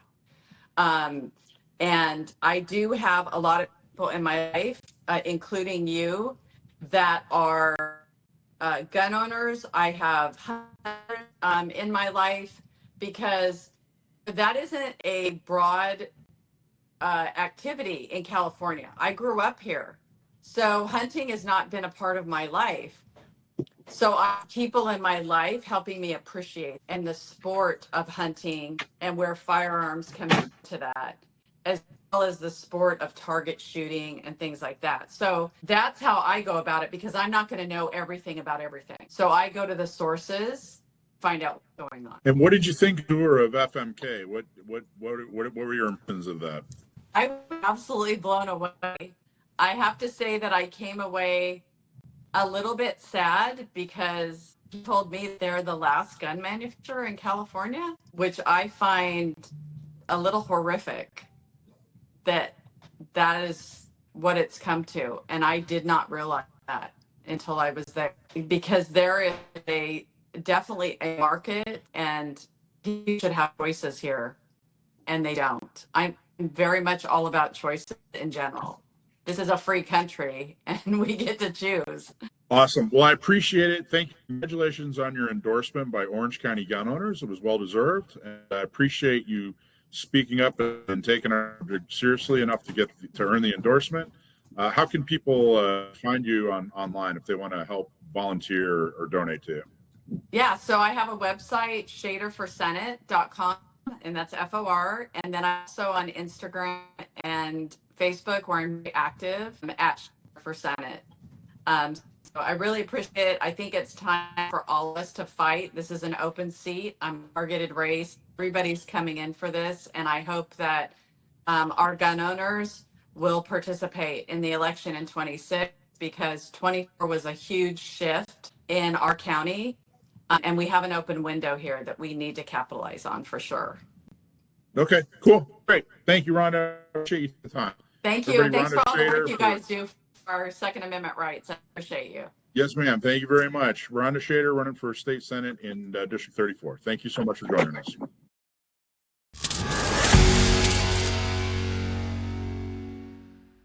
All right, it's time for everybody's favorite segment, Stump My Nephew. My nephew Sam, we found out years ago now that he's extremely good with gun trivia. So if you send in a question and we use it on the air, you'll get a hat or a t-shirt. And if you stump my nephew, you're going to get a special prize. Everyone's favorite segment, Stump My Nephew, is brought to you by Seal One, seal1.com. Quick tips to save you time and money and headache at the cleaning bench. Ditch the 3-step system and switch to Seal One. It's the all-in-one CLP that actually works. Just wipe it on to clean, wipe it off to lubricate, and it's that easy. There's no greasy mess. There's no extra bottles. It's a dry lube, so you don't have to leave it sitting. You wipe it off completely, and you're good to go. Thank you so much, Seal One, for sponsoring this segment and for all that you do. Grab yours today at seal1.com. One and done with Seal One. Sam, how's it going? I'm well. How are you? Good. I like your virtual background there. It looks like you found a picture of some trees and like you're simulating being out in the woods somewhere and I don't know, something like that. something like that. All right. Well, let's he and I both went with a rustic background this time. I was gonna say, Okay. are you guys in the same place? We actually are. We're about 25 feet apart. Okay, So. that's hilarious. Hilarious. Okay. Who wants to do the question? I got it. All right, Sam, you ready Fire for your away. question? All right, your I hope question. so. All right. I will just kind of give you a heads up. There are 2 bonus questions, but I want to give you the primary one first. Then we can have some fun with the bonus. All right. So, question is from Hal, and he is from Vista, and he asks, in the early 1900s, a general in the Mexican army designed and patented Mexico's first self-loading rifle. It was based on a rifle he had already designed that was a straight pull manual loader. What was its name? Oh, the Mondragon. That one's easy. Yeah. Did he get it? Are you kidding me? He said it faster than I could read it. Yeah, I know. The answer here is a lot longer Yeah. than that. Yeah, the answer Well, is so let you've got me it. give you a little bit more information to elaborate on that, and not just mic drop. That comes later. It Mexico in 1908 was not a very industrial country, and even today it has sort of limited domestic small arms production capacity. So what Mondragon, or I don't know how it's properly pronounced. I'm sorry to all the Spanish speakers out there, which is probably everyone listening because it's California, and you guys are all bilingual. He contracted out to a company in Switzerland to produce them because they had the ability to produce his semi-automatic rifle with the necessary tolerances on all the parts. And they made a decent number of them. I think a few hundred, maybe a few thousand. And unfortunately, though, the outbreak of World War I meant that they couldn't be used in large numbers by Mexico. So the only military user of the Mondragon, of which I'm aware, was the German Empire. They managed to get their hands on a chunk of the production run. And I'm not entirely clear as to how. And reputedly, airmen used them before their airplanes came equipped with machine guns. They would use them to try to fire at other airplanes. That's what I've read anyway. Okay, why don't you a lot of good information. There's 2 bonus questions. Right. You kind of touched on one, but why don't, go ahead. They're asking, they want to hear specifics. So why don't you go ahead and ask the bonus? All right, Sam. So Bonus first number one. 1. Bonus number 1. Numero uno. What was the caliber? Say again? What caliber was it chambered in? Ooh, I don't know that one for sure, so I'm just going to go out on a limb and guess 7x57 Mauser. I know course. that was reasonably popular at the time. And that's correct. Very good guess. Now, you mentioned a location, but I'm curious. The other bonus question is who actually manufactured it? Who manufactured it? Well, I know it was in Switzerland, so that kind of limits my options. I don't.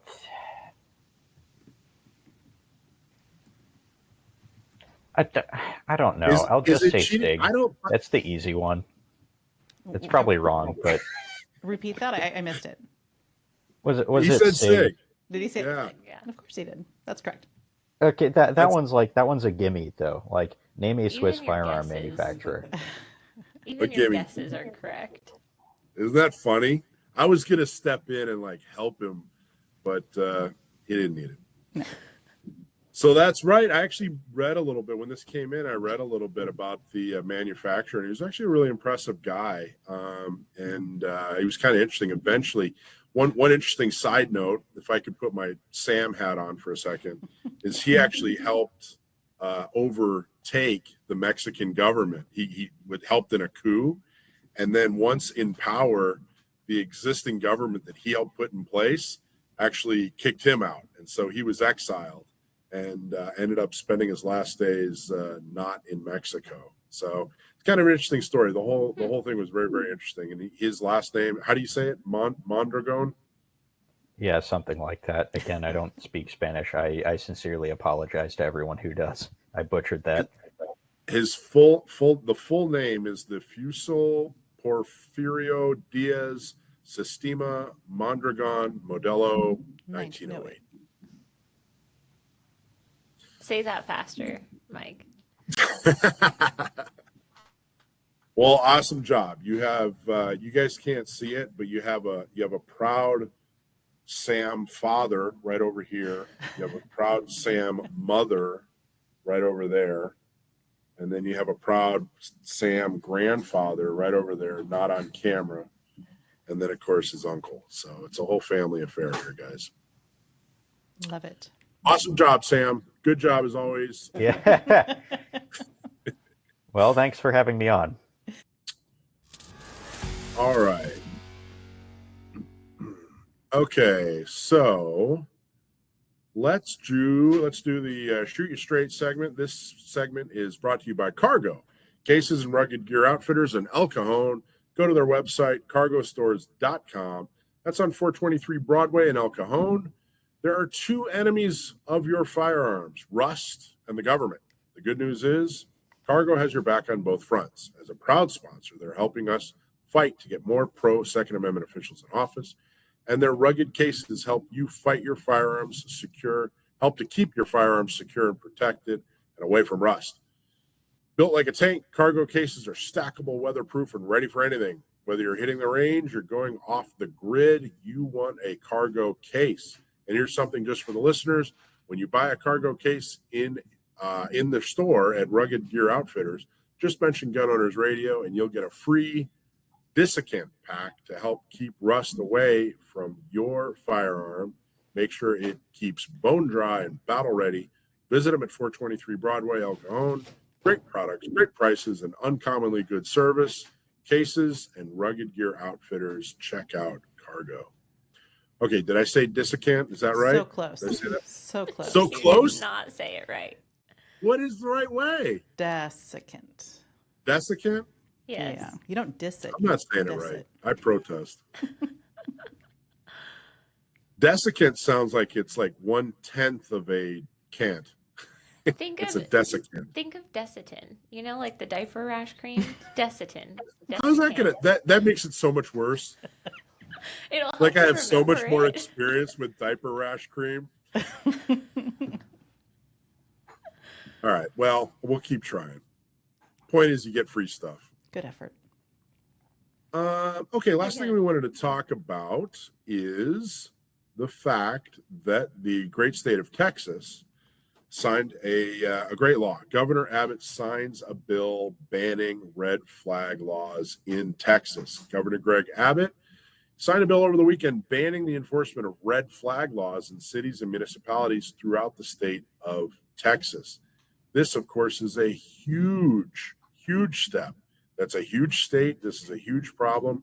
Breitbart News reports that Governor Abbott also signed legislation Saturday to remove short barrel rifles and shotguns from Texas's prohibited weapons list. Although short barrel rifles and shotguns remain under the purview of the NFA, thereby requiring a cumbersome purchase process, they will be legal per state law. This was written by A.W.R. Hawkins, who writes for Breitbart about Second Amendment issues. Absolutely fantastic. If you're not following him, please do. So I'm a huge fan of the state of Texas saying, hey, you know what? These red flag laws, and specifically the gun violence restraining orders, are a violation of people's rights. And standing up and saying this is way too much. There's nowhere near the due process that's required. We've talked about it again and again. We have seen these things used retaliatorily against like a neighbor or a roommate or a soon-to-be ex-spouse. These gun violence restraining orders are horrible. They're nowhere near enough of a protection for gun owners. So we got to, and they refuse to fix it. They refuse to have the conversation that, hey, you know what? Maybe we've gone too far.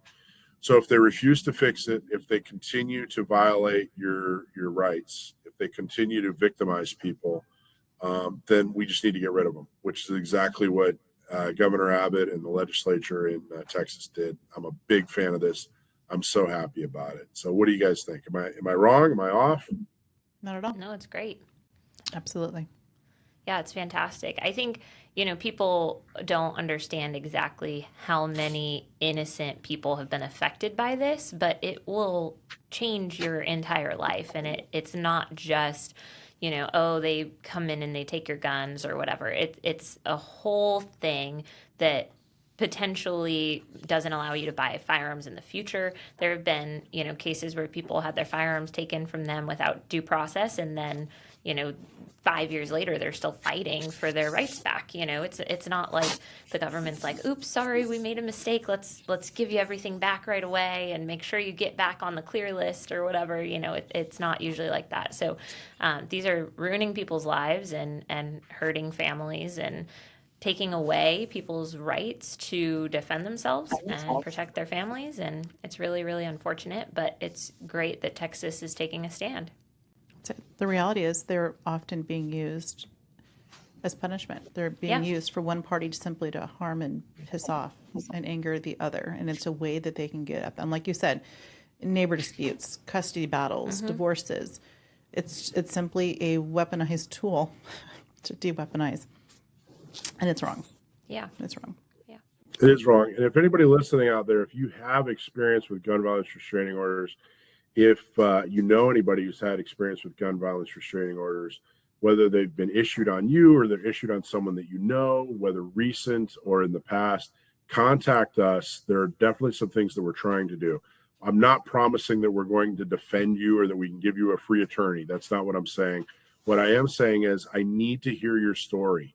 I need to hear what's going on in your situation. We may be able to help in certain ways. We may be able to escalate this and help get rid of at least a part of this or some of the process and procedure that they use against gun owners. But I need to hear the stories. I need people to email and say, hey, here's what happened. And, it can be anonymous if it needs to be or whatever, but I need to hear what's going on, particularly in San Diego, Riverside, Inland Empire, and Orange County, but especially in San Diego. San Diego is particularly bad at this. So please, please, please email us, info@gunownersradio.com. Let us know what's going on, whether it's today, yesterday, next week, next month. Let us know. If a gun violence restraining order touches your life in any way, please let us know. Okay, another thing we want to talk about today is the California Department of Justice put out a memo letting everybody know, so nicely, so nice of them to let us know, that ammo transaction fees are going to be increasing to $5. So this actually just started on July 1st, so a few days ago. But this memo basically just says every time you buy ammunition, you are going to be charged $5. For the state, I guess, to do your background check. The program that they put in place to do the background checks was actually costing them more than they thought, and they had underplanned for their budget when they created this program and started charging $1. That wasn't enough. It actually cost them way more than that, supposedly, to run background checks on law-abiding citizens who already have firearms registered to them. But yeah, it's going to be changing to $5. So definitely make sure that you plan that into your ammunition purchase schedule, right? I think a lot of folks are kind of going into bulk orders now instead of, just going and buying a box of 50 rounds when you go to the range or whatever. Make that $5 work more for you. Do less of those background checks by buying more ammo at one time so that it's just a one $5 fee. So it's sad news, but that is hot off the press from the California Department of Justice. Yeah, don't take it out on the gun shops. It's not the gun shops that are pocketing that money. That is going to the state. Yeah. Everybody's sad about it. All the FFLs are sad about it. All the Second Amendment people are sad about it. This is unfortunate, but it is what it is, and there's not much that we can do about it at this point. All right. So next up, the Pew Pew Crew. Gun Owners Radio membership has this fantastic, wonderful community called the Pew Pew Crew, and we want you to join it. So what you get? Well, when you join the Pew Pew Crew, You get behind the scenes content, members only content, exclusive perks. It's rad. You want to be part of it. What your membership does, and this is really important, what that membership does is it helps to grow the show. It helps to grow the movement of two-way supporters. Now, we've talked about some of the lawsuits and some the wins and the great things that are happening. Being a member of the Pew Pew group helps to make those things happen, helps us to talk about that, and helps it just to make those movements work. It also helps to fight to restore and defend your self-defense rights. So get in now, visit our YouTube channel, and look for the join button. For joining us and for everything you do. Don't forget to join. Make a donation to San Diego County gun owners.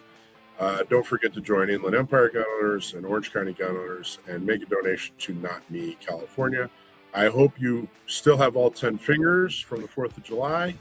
And I hope to see you again next week. So thank you, Alicia. Thank you, Dakota. Thank you, Rich. Thank you, Sam. Thank you, everybody, for listening. See you next time.